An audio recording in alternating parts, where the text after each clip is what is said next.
तर या किडीचं प्रकार पण असतं, म्हणजे एक वरच्या भागांमध्ये सुद्धा कीड असते किंवा ती पूर्ण जर कीड जर गेलेली असेल तर ती मुळापर्यंत सुद्धा जाते. चांगले दात सुद्धा खराब होतात. मग याच्यावरती नेमके या किडीचं प्रकार काय काय? आमच्या दंतशास्त्राच्या नियमानुसार काही प्रकारच्या किडी असतात, जसं अकॉर्डिंग टू द साईट, म्हणजे दातांच्या स्थानानुसार. म्हणजे काही दातांचा जो सरफेस असतो तो गुळगुळीत नसून त्याला खाचक खळगी असतात, त्याला पिट्स अँड फिशर केरीज म्हणतात. जर काही गालाच्या भोवती जर कीड असेल तर त्याला स्मूथ सरफेस केरीज म्हणतात, आणि ती मुळाभोवती गेली असेल तर त्याला रूट सरफेस केरीज म्हणतात.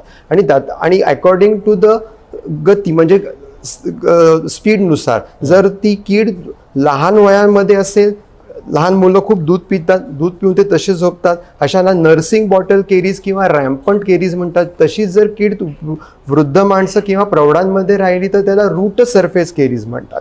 आणि दातांच्या प्रभावित भागानुसार, म्हणजे पहिला भाग जसं आपण डिस्कस केला इनॅमल, जर ती कीड छोटी असेल तर त्याला इनॅमल केरीज म्हणतात. जर ती दुसऱ्या भागावर गेलेली असेल तर तो भाग डेंटिन असतो, त्याला डेंटायनल केरीज म्हणतात, म्हणजे डीप केरीज म्हणतात. आणि त्याच्या खाली गेली असेल म्हणजे मंजातंतू आणि रक्तवाहिन्या, तर त्याला डेंटल केरीज इन्व्हॉल्विंग नस, म्हणजे डेंटल केरीज इन्व्हॉल्विंग पल्प. अशा दाताच्या आमच्या दंतशास्त्रामध्ये त्याच्या प्रभावित भागानुसार त्याच्या योजना आखलेल्या आहेत. पण आता जसं आपण